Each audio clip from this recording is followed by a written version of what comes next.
All in Sports Network. We love sports. It is Friday, September 27th, and you are listening to All in Horns, your daily fix for all things Texas Longhorns. And we have a very, very special episode today. I'm Tanner Carlson, along with Jake Jimerson.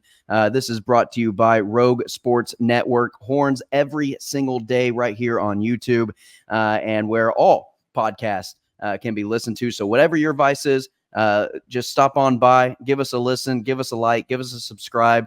We appreciate all the support. And we have a very, very special guest, Jake. A few weeks ago, it is no news to anybody, unless you're living under a rock, that Quinn Ewers was hurt. Well, we did an episode, and it was probably our most down and out episode in our reaction video following the game, as to our emotions of that game and how we felt about the rest of the season moving forward, and a lot of unknowns and a lot of uncertainties and a lot of Google searches on our part of the medical repercussions of an oblique injury and the very little news that we knew about it then. And so, Jake, I'll actually let you kind of tell the story about how this came about and kind of who we're going to be talking to today. Yeah, so my dad had a childhood friend. I won't put his name out there since he's not the one coming on, but he has a relative who played on the 2005 national title team, spent his time at Texas, got his undergraduate there, got his master's from UT Dallas, is now an accomplished orthopedic surgeon, and he reached out to him because he heard us doing our best guesswork as to what was going on with Quinn Ewers, which, just in case you don't know, a Google search on WebMD is not exactly the best way to break down an injury. Well, Quinn ended up having cancer, and so it just got worse and worse the further we dug deep. All roads lead to cancer. Yeah. But he reached out, and our guest today was luckily kind enough to agree to come on and talk with us two bozos about Longhorn football, talk about Quinn's injury, and just kind of talk about a lot of things Longhorns related. And oddly enough, the injury report has come out today, or it came out, on Wednesday night. And so a lot of players for the Texas Longhorns at the running back position have been spread very thin. Obviously, we know the news of Cedric Baxter and Christian Clark, but Velton Gardner ruled out. Colin Page, who played in that ULM at the final quarters of that ULM game, he will be doubtful. And Trey Wisner, also questionable for the game. And so that is 5 running backs who are in doubt or questionable in playing against Mississippi State in the SEC opener for the Texas Longhorns. And then obviously the question about Quinn and DeAndre Moore, also very valuable components of the offense moving forward in terms of their injuries and the length of the injuries, but also the recovery process of those injuries. And so we're going to talk to Jake Solis, orthopedic surgeon in sports medicine. Again, like Jake said, he is a former Texas Longhorn and a national champion for the Texas Longhorns. And I will be outnumbered by Jakes. I'll probably get moved aside and casted out as a third wheel, as the two Jakes will be going at it and hitting it off very well. But anyway, ladies and gentlemen, we introduce to you Mr. Jake Solis. Jake, thanks for joining us, man. Hey, guys. Yeah, it's a pleasure. So, Jake, tell us a little bit before we really dive into sports injuries and the Quinn stuff and the recovery process and what all that looks like. Tell us a little bit about what you do as an orthopedic surgeon. Explain it to us as though we're in kindergarten, because that's basically our IQ. So orthopedic surgeon are surgeons that work on bones and joints, the musculoskeletal system. We all kind of, the state of medicine nowadays is we're all very subspecialized for the most part. But essentially in general orthopedics, you're working on, the arms from shoulder down to fingers and the legs from hip down to foot. And then within orthopedics, I practice general ortho. So, whatever trauma comes into my community through the ER, I'll take care of. But within orthopedics, my subspecialty is sports medicine, particularly arthroscopy of the knee and hip, so sticking scopes in knees and hips, and same thing with shoulders, performing things like ACL reconstructions, various ligament reconstructions, rotator cuff repairs, things like that. And so just kind of, how'd you get into the sports medicine side of things? Is that what you went to school for? Is that something that you were like, I'm committing to the University of Texas, yes, to play football, but this is also the path that I'm going to take? No, it was a little different. So I actually came into UT. Came in as a preferred walk-on, but I was a scrub on the 2005 team. Hey, Came in that's as a still a preferred brag. walk-on. That's still a I brag, was man. I was there for on a team for 4 seasons. Lucky I was there on some incredible teams. It was a great experience. When I was in college, I actually thought I wanted to be a coach. I was going to be graduate and be a GA and then go on from there. But just kind of as it went along, got a little jaded with that and wasn't sure what I wanted to do with my life. So then my senior year of school, our mutual connection is my uncle who's a surgeon there in Austin. And so I was talking to him, I may not want to go into coaching. I wasn't sure what to do, but I was a biology major. So he said, you might want to think about medicine. So he connected me with an orthopedic surgeon in Austin, who's one of his good friends. And I shadowed that guy for, I think, a couple days that turned into a couple months, and realized orthopedic surgery was all I wanted to do with my life. And kind of turned things around from there. Went to grad school, got my pre-med credits done, and then went to medical school. That's kind of been a straight path since then. And were you immediately kind of drawn to sports medicine? Was that kind of immediately what you I wanted to was, go into? I knew I wanted to do orthopedics, but with my sports background, that's what drew me even more. I had some fantastic mentors in my residency up at Baylor University Medical Center in Dallas. And I was fortunate enough to get a sports medicine fellowship position at the Cleveland Clinic. I went there for a year to train in sports medicine. So that certainly set me on this path. So I looked up, I did a little bit of research for you. My joints are kind of hurting a little bit. I wanted to get a review from you. 4.9 stars, ladies and gentlemen. If you're in the San Angelo area, he's rated pretty high. So he knows what he's talking about. Just out of the blue, if you can disclose this, I don't know about patient, doctor confidentialities or anything like that. Any notable names that you've worked on that any Longhorn fan would know? That I have worked on. Yeah. I'd say so. As a resident, I trained with Daniel Cooper, who's the orthopedic surgeon for the Dallas Cowboys. Even though a lot of it's public knowledge, I probably shouldn't say individual names, but I was fortunate enough to work with him on actually quite a few pro athletes and several college athletes as well. Yeah. We'll leave the name. I get it. I don't want to. I just needed. It was a shot in the dark. I just needed to try. So anyway, the injury report has come out for the SEC schedule and the Texas Longhorns and Mississippi State. Obviously, the big question is Quinn Ewers. Let's just go ahead, not try to bury the lead too much, and give the people what they want. What do you know about the oblique injury and recovery, and what Quinn is going through right now? Yes, I can tell you, what an oblique strain is. So first of all, probably most people know, or guys who work out know, is the oblique muscles are the muscles on the sides of your trunk, just adjacent to your abdominals, that make up your core muscles, along with your abs and your paraspinal muscles. So the obliques are the strongest muscles that rotate your trunk, and they also help in lateral bending as well. So a strain, so the difference between a strain and a sprain is a strain is what happens to muscles and tendons. A sprain is what happens to ligaments. So you would strain your obliques, not sprain them. There's different grades of it.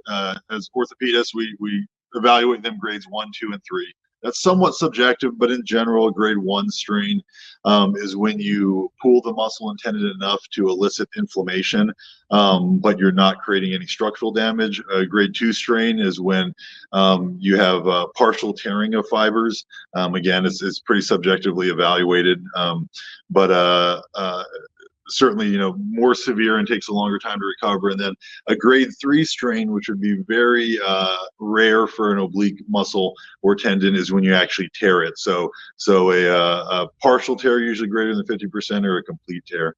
I'll tell you, in my experience, oblique strains are almost always mild.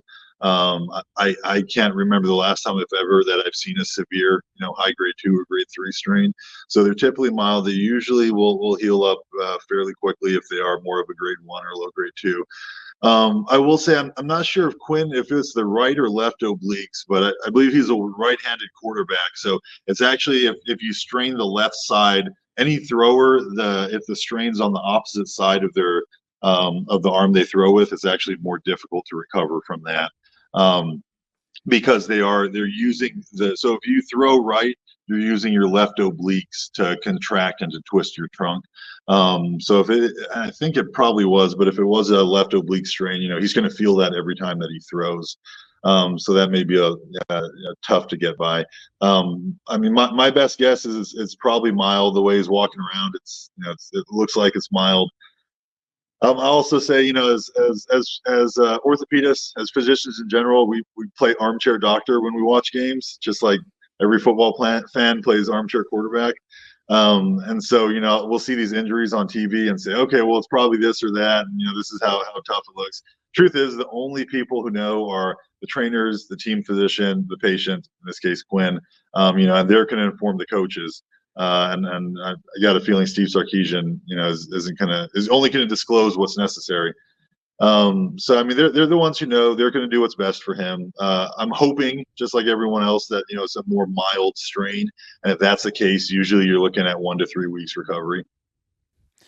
And what's kind of the key? I mean, is it just rest? Is it physical therapy? What does recovery look like? Yeah, so typically for the more that it's healed. Yeah, for the more mild strains, it's the main thing is rest. Taking NSAIDs or anti-inflammatories like ibuprofen and naproxen. Not only does that help out some with the pain, but they are anti-inflammatory, so it will help, in terms of treatment, decreasing that strain inflammation some. Ice therapy as well. As that kind of initial pain goes away, starting to do some eccentric strengthening work with physical therapy can help them along too. And again, the quarterback at the University of Texas is going to, get the best treatment, the best physical therapy, over the 2 or 3 weeks that they're out. And we'll go down a little bit more of some notable players. DeAndre Moore, he's got a hip pointer. What does that look like? I hear that all the time. I always just feel like it's your bone puncturing like your muscle or something. I don't know if that's true. It's not quite that severe. So a hip pointer is essentially the bruise of the iliac crest of your pelvis. So the iliac crest is like press on your oblique muscles and follow them down. And that bony prominence you feel at the very top of your pelvis. So above your belt line, the bony part of your pelvis that you feel above your belt line, that's your iliac crest. So you can imagine if you take a helmet to your side right there, or you land awkwardly on that, it can get bruised very easily. Essentially, it's skin, some fat, and then and then bone. And so you can pinch that and bruise the bone. Bone can bruise just like muscle does, but when bone bruises, it's a slower recovery. So hip pointers are, again, it's a bruise of bone, but it can be bothersome for a while. Again, a mild hip pointer, you're expecting them to miss limited time, potentially be able to play through it, but a lot of it kind of depends on the severity of it. Typically, hip pointers don't keep you out for that long. And I know Trey Wisner, he's dealing with an ankle. I don't even know what disclosed injury of the ankle, if it's a sprain, if it's, just a little bit of tightness and soreness. But, ankles are finicky. It feels like they can never really heal just without, unless you're just not walking on it. Well, a lot of it depends on the ankle injury. Obviously, the most common is an ankle sprain. And again, like strains, we grade them grade 1, 2, and 3. And the grade 1 are mild sprains. Usually athletes are getting back, within a week to 2 weeks. More severe sprains certainly can take a very, very long time. For very mild sprains, you don't want to protect them too much. Maybe leave them in a boot, over the weekend or for a couple days, but get back to early range of motion soon. Again, one of the things we talk about is RICE therapy, RICE, rest, ice, compression, and elevation, which we recommend. But also we found that mobilizing a mild grade ankle sprain helps people bounce back quicker, and the physical therapist will work with them on that. Usually, when you see an athlete in a boot for more than a few days after their injury, it's a more moderate grade sprain, and they may miss some time in terms of a few weeks. So I don't put too much, again, playing kind of armchair doctor. I don't put too much stock, when you see some video online or something of the athlete, leaving the training room after a game in a boot.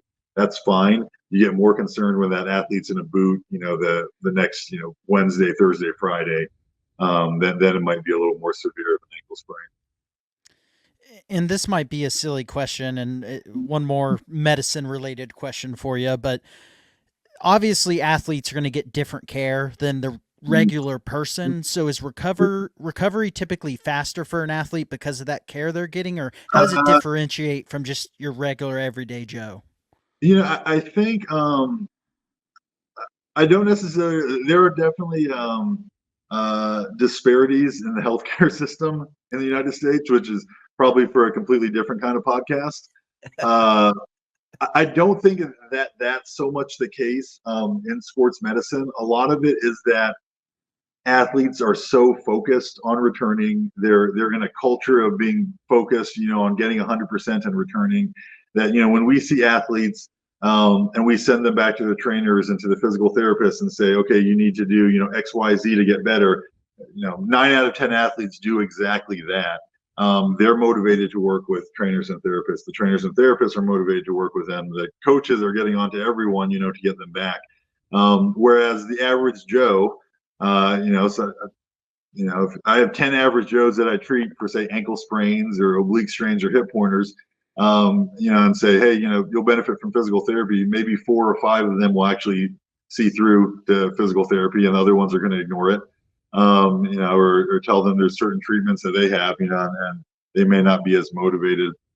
So I think that's some of it. I think essentially, maybe for a different podcast, but for those of us who have health insurance, the same treatment is available for the average Joe as for athletes, even high level athletes.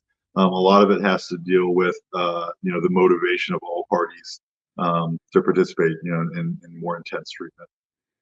Do you ever feel like you're more pressured as a doctor or as their physician to get a pro athlete go? I mean, there's millions of dollars that they're trying. Is there more pressure dealing with that type of athlete than it is, say if I came in and I was banged up a little bit? Yeah. So kind of maybe taking a little bit of a step back here. So that was about treatment. When it comes to evaluation is different. And I'll go back to, some of my time in residency, but when I was even more so when I was doing sports medicine training at Cleveland Clinic, we took care of the Indians and the Cavaliers. And for those guys, it didn't matter if it was a minor sprain, if it was just something small, they were woke up having a little bit of a pain, somewhere in some joint, we were getting an MRI. Every one of those guys, it was X-ray, MRI. I got very good in fellowship at looking at normal MRIs and what normal was on an MRI because of that. But and a lot of it, it has to deal with, these are guys who, when you're dealing with athletes, with patients who have $1 million contracts, every literal, days, even hours count. And so we were very quick to get to, very specific diagnoses on even mundane issues to start treatment, as fast as possible. So that certainly is something that's different is the evaluation period of high level athletes. And one thing I probably couldn't comment on now, but I speculate is different is especially with NIL and college athletes starting to have agents. I think you'll see probably some of that medical evaluation mirror more of what you see in professional ranks.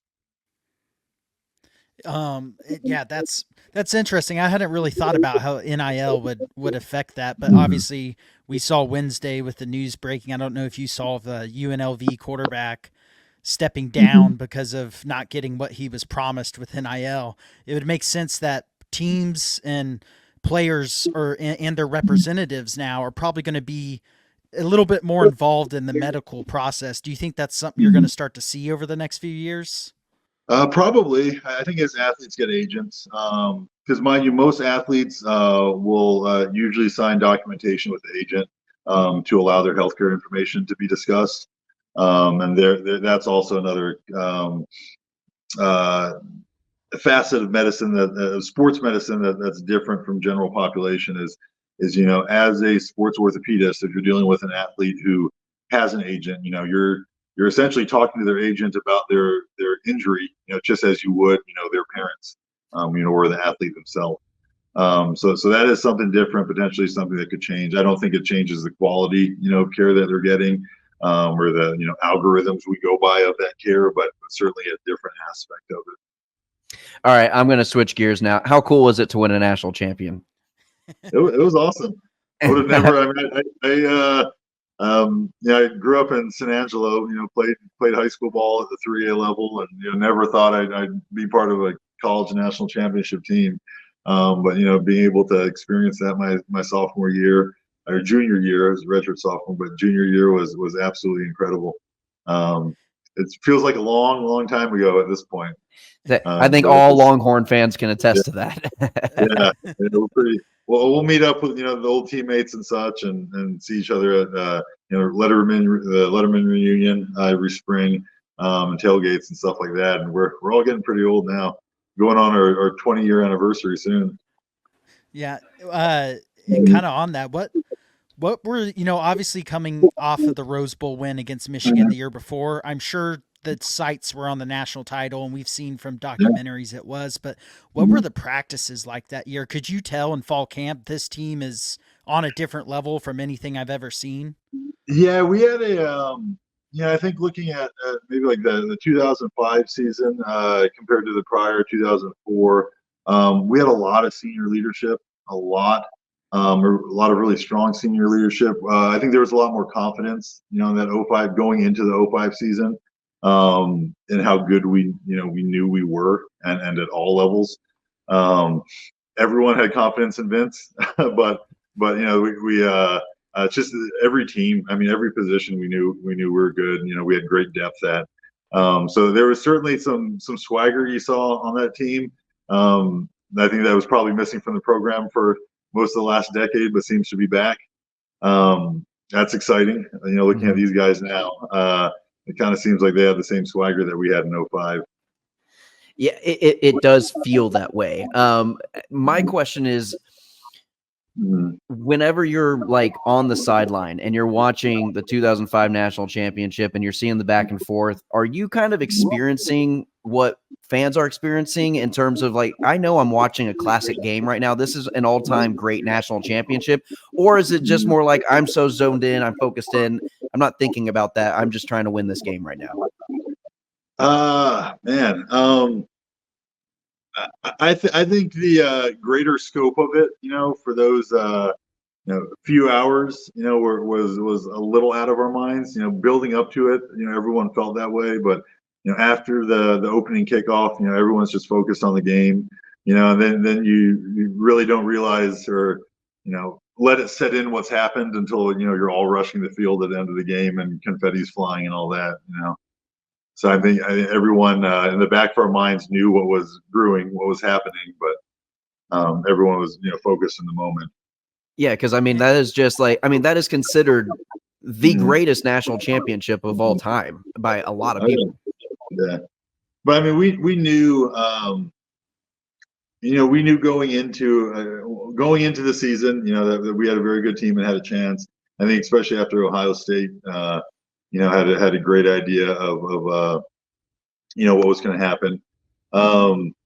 There's one memory I have that stands out. If you guys don't mind me, I'll absolutely. You got all the time in the world. Because at the time I thought it was kind of mundane, but now when I think back on that season, it's like the one thing that I don't know, kind of gives me chills, or I think about it, I'm like, I think about how substantial that moment was. So it was after the end of a game. I'll be honest, I don't even remember what it was towards. It was the second half of the season. It was the same week that USC played Notre Dame, and Notre Dame almost upset them. So I don't know who we played. We had a home game, but whoever it was, we blew them out.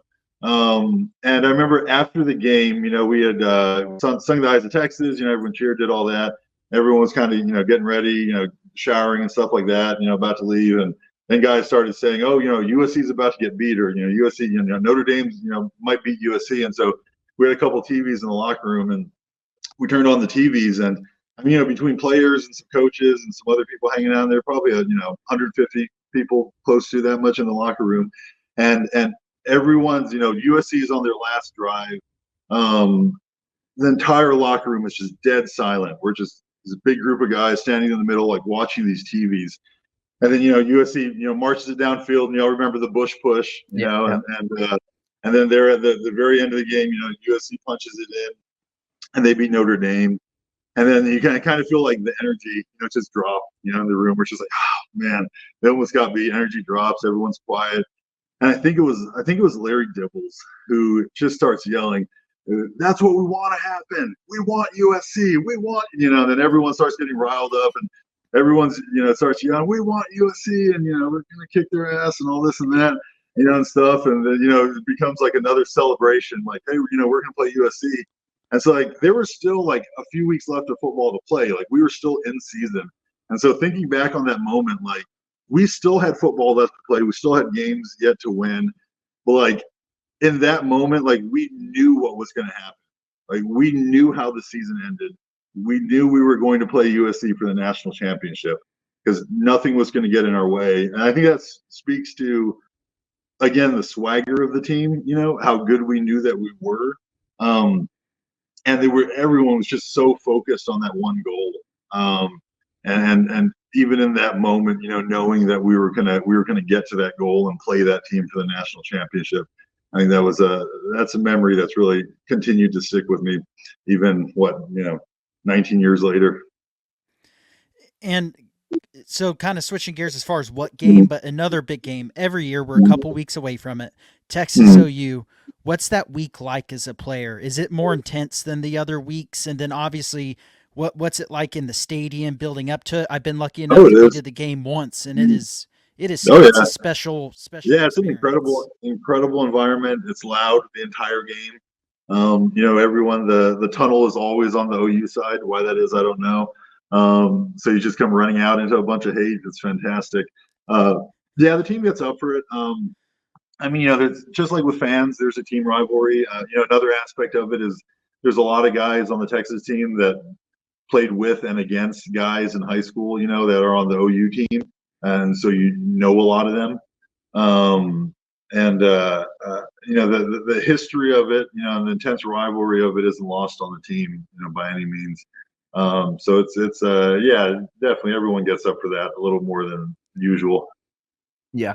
I want to, this will be my last question. I'm sure Jake has one more after this as well, but I just kind of want to ask you in terms of, and I know you're not in the locker room and you're, listening to everything that Sark is saying on a daily basis to the team, but from the outside looking in or just being as in tune with it as you are, what are the similarities of what Mac had the culture in terms of a winning championship culture at Texas back whenever you played compared to what Sark is right now and kind of that same swagger that you're talking about, but not only similarities, but differences as well. Sorry. My wife was calling there. Okay. Did you guys hear me? Yeah, we got you loud and clear. Yeah, you're good. All right. So the similarities between like our program under Mac Brown and Steve Sarkisian, I think it seems, again, as an outsider looking in on the program now, he seems to run a very disciplined program. You don't see a lot of guys getting in trouble. You don't, hear about guys, skipping out on practice or down on the program, anything like that. Very disciplined program, but at the same time, fun. It seems like a group of guys who, love football, who love their teammates, who love the team, or very proud of their team. I think it's probably a challenge for coaches to create that disciplined atmosphere, where all players know they have to be in line, but at the same time, having fun with it all, enjoying it all. And I think Brown, Mac Brown was I can say this now as a physician, was quite the clinical psychologist. He knew the emotion of his team. He knew, what buttons to push. He knew how hard to push the team and individuals, and when to kind of lay back a little bit too. And I just feel like, what Steve Sarkisian has accomplished with this team is very similar. And so this will be my last question to you. The time flies by when you're talking about Longhorn football, but Yeah. I played offensive line in high school. Obviously, you're on the other side of it, playing defensive line, but I am all about the line of scrimmage decides the football game. We obviously see where the offensive and defensive lines are now under Sarkisian, but when the previous regimes before Sarkisian and after Mac Brown, we won't name them out loud, but Could Those you who shall kinda not be tell named. could you tell when you were watching those programs build early on, just considering your experience, that it wasn't heading in the right direction? Could you tell that fairly quickly? And then the same thing when Sarkisian took over and started focusing on the line of scrimmage, were you pretty confident that things were going to get finally turned around? So yeah, in other regimes, like you said, um, there were certainly seasons that I was shocked at. Seemed to be the lack of strength and conditioning along the line, where there were teams with players that teams that certainly weren't recruiting the same caliber players that Texas was, but were just moving our both offense and defensive lines around. That makes you question the quality of strength and conditioning again in those certain regimes. And then discipline as well too. Again, there were years there that especially along the low line, you just see so many missed assignments and not much of a cohesion. And it's rare that Texas has a lack of recruiting. So usually it seemed like it's been a lack of development. And again, an exciting thing now where you have Sarkisian kind of like our old teams. He's bringing in excellent talent, and it looks like developing them fantastically. Yeah, and we want to just thank you so much for joining us, man. It was an absolute pleasure to speak with you. And, as the season goes on, hopefully, fingers crossed, no big injuries can happen. But we would love to have you back on as the season progresses, a few weeks from now. And if there is any breaking news that happens, even throughout the country of major players, we'd love to have you on and just get your input on any of those on the medical side of things, but also just to talk some football with you, man. We loved having you on. Yeah, happy to talk to you guys anytime. Thanks for having me on. Fantastic. Well, thank you so much, Jake. We appreciate it. Well, that is Jake Solis, and wow, what an interview, Jake! That was incredible. Had a really good conversation with him. It's such a interesting discussion, I think, and a perspective that we don't typically get as fans to actually know the actual medical side. And I love that he was saying, yeah, we play couch doctor like the fans play couch quarterback. Yeah.